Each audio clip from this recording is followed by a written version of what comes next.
Hola, les damos la bienvenida a Todas las Voces. Yo soy Mónica Valdés y hoy quiero contarles que en Colombia han sido asesinados cerca de 300 religiosos en distintas etapas del conflicto armado interno.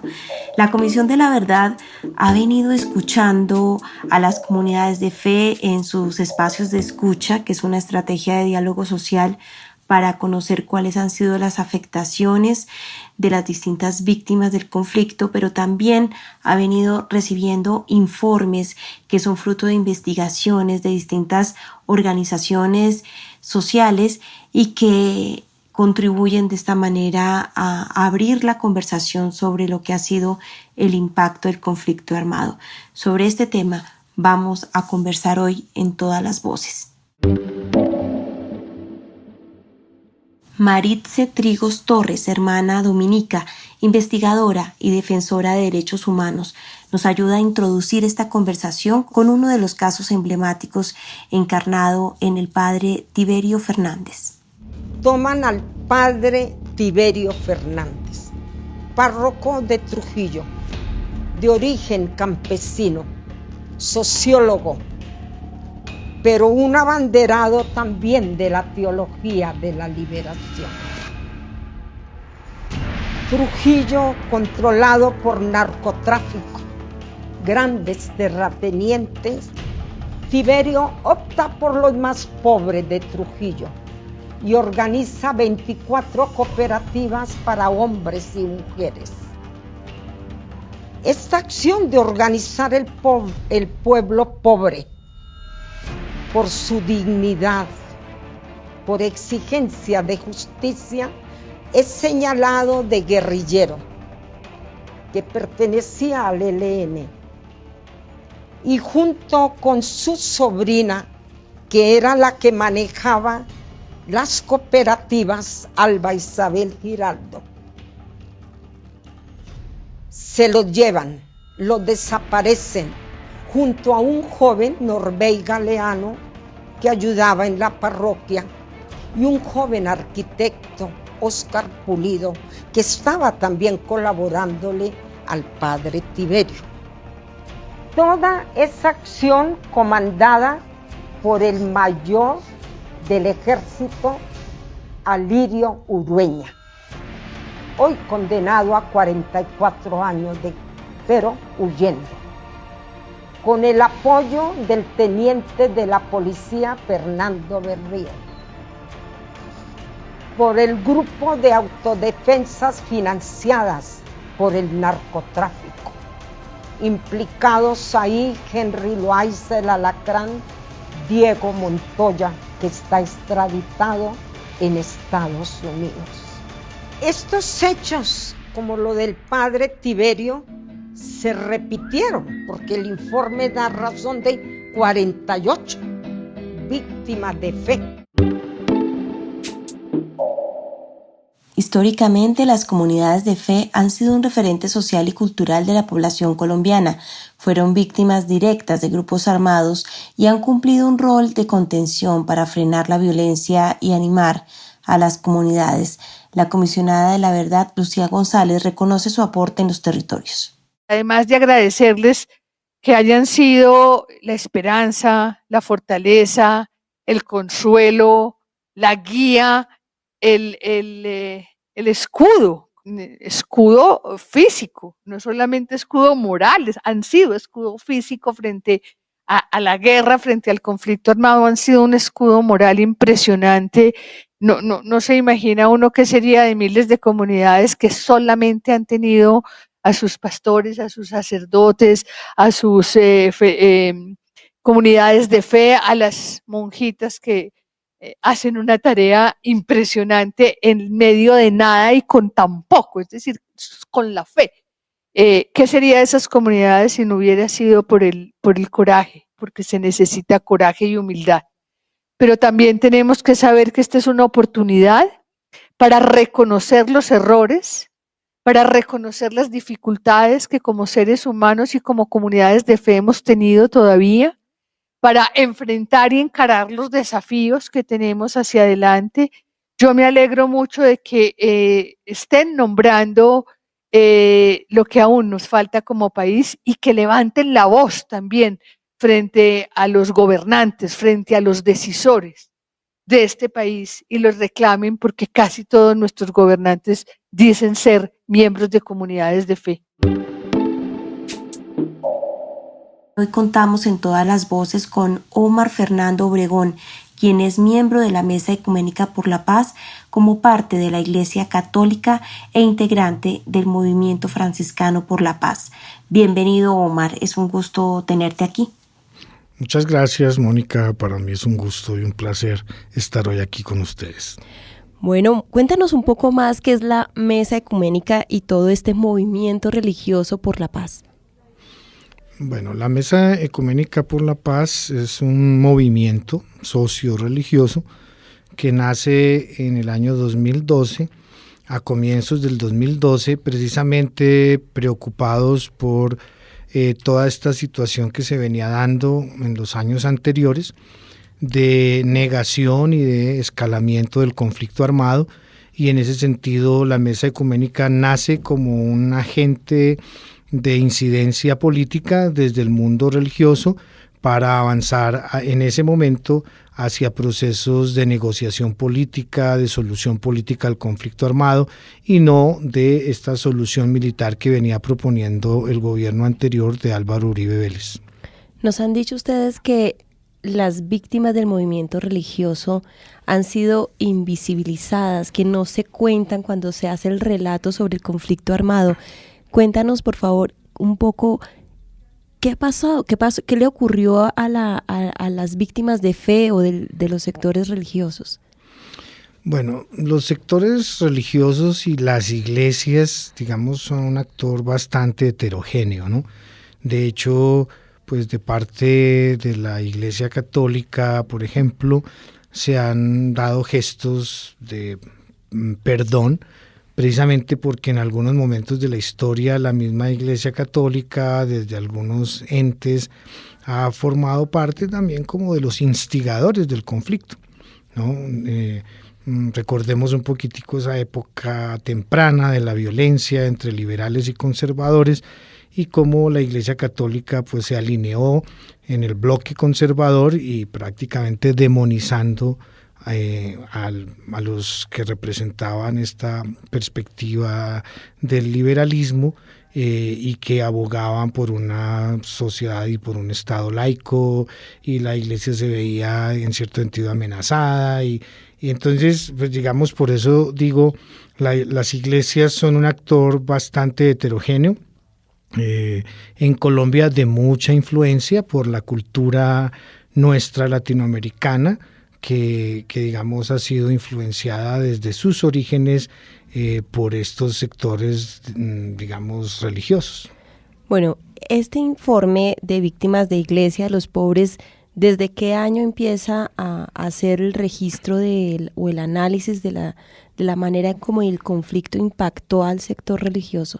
¿No? Es decir, el conflicto de este último periodo histórico de lo que es la guerra en Colombia con un tinte más político, más ideológico.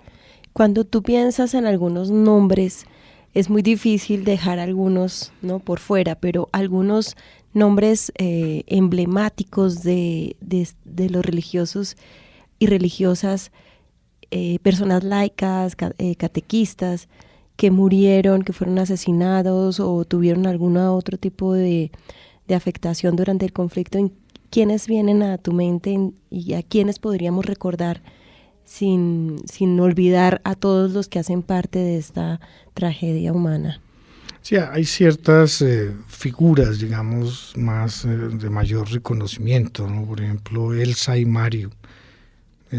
Alvarado y Mario Calderón, que eran personas que trabajaban en el CINEP, que fueron asesinadas brutalmente por un escuadrón súper sofisticado que llega al apartamento de ellos y los asesina delante de su hijo, ¿no? Él era un ex jesuita, ex sacerdote jesuita, y ella era una persona comprometida con todo este trabajo religioso. Y así pues el padre Bernardo López, la hermana Teresita Ramírez, los catequistas de Héctor y Alirio Buitrago, Neoardo Fernández. Es un listado muy grande.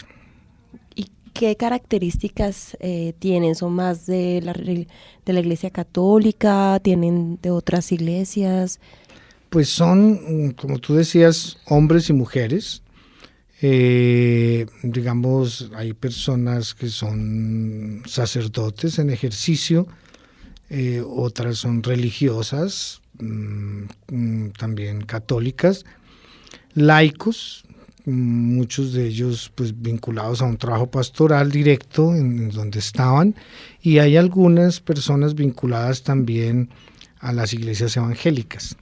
Realmente es un informe que cubre pues desde los años 80 más o menos hasta esta época reciente, hace unos 5 años. Cuando uno piensa en un religioso, una religiosa, piensa en personas que son muy reconocidas por sus comunidades. Siempre se habla que para llegar a un pueblo hay que hablar con el líder religioso, el líder político, quizá el empresarial, pero sin duda el sacerdote de un pueblo es una de las personas más respetadas, al igual que las religiosas, por ejemplo. ¿Por qué fueron asesinados? ¿Por qué se toca este sector de una manera tan sensible? Sí, por eso, digamos, hay una aclaración que quisiera hacer. Nuestro informe no se refiere pues a toda la iglesia y a todas las iglesias y propiamente al sector religioso en general.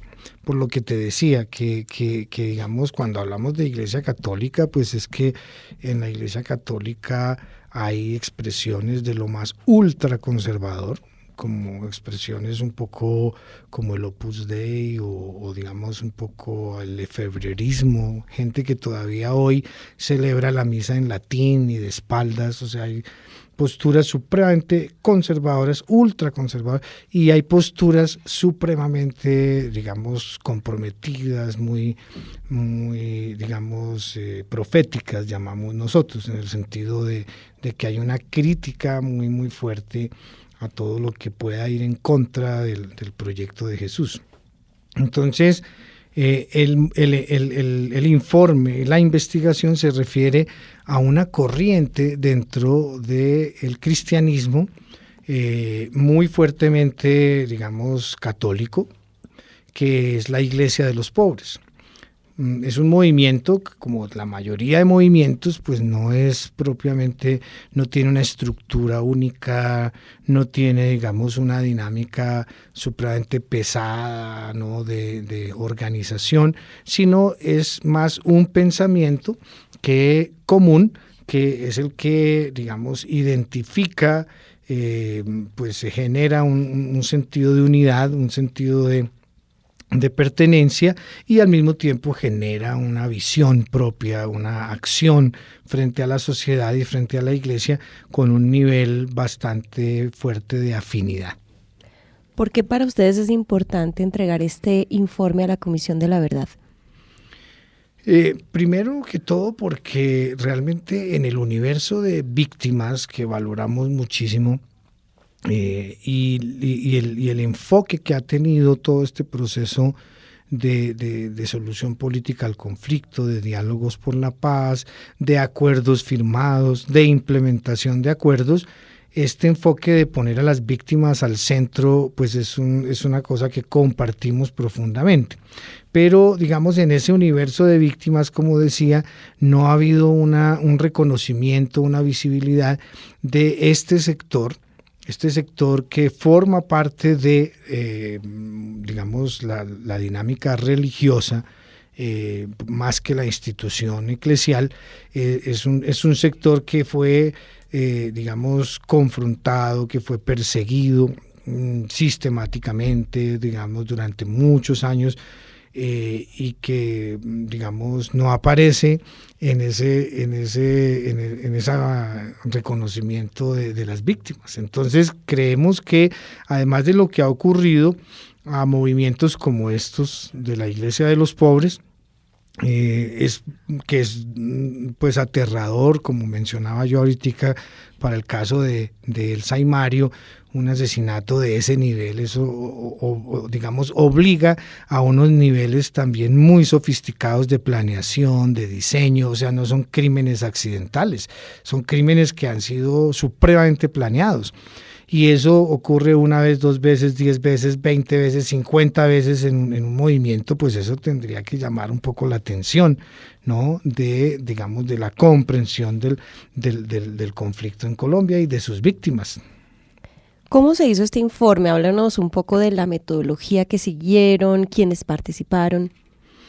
Bueno, el informe obedece como a un ejercicio de investigación muy participativo y por eso digamos como que el principal pues actor de la investigación son activistas de la Mesa Ecuménica, o sea, las y los activistas de Mesa Ecuménica en distintas regiones son los encargados de hacer como todo ese ejercicio de barrido documental, porque muchos de estos crímenes tienen bastante documentación, ¿no?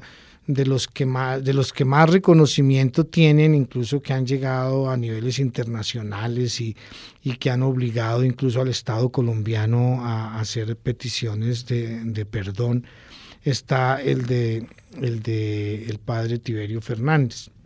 Y en este caso todo lo que él representó en esta zona de Trujillo, en el Valle del Cauca, porque no fue solamente el asesinato de él, sino, bueno, y ahí también fueron otras personas del sector cristiano asesinadas, pero pues fue la eliminación de todo un proyecto digamos, comunitario, de construcción de sociedad en el territorio, liderado en este caso por un actor del movimiento cristiano, en este caso un sacerdote y la parroquia, y era como el motor de todo ese cambio que se estaba dando allí en el territorio. Entonces hay casos como estos que pues ha habido un seguimiento muy fuerte, el Estado colombiano se ha visto obligado a reunirse con las víctimas, a hacer un reconocimiento, a hacer un gesto de perdón, porque pues evidentemente hay crímenes ya muy investigados y muy comprobados. Y de lo que hasta el momento han analizado, ¿nos puedes adelantar algunas de las hipótesis o de las reflexiones que les ha suscitado la investigación? Digamos que en general hubo una estrategia, o sea, hubo una intención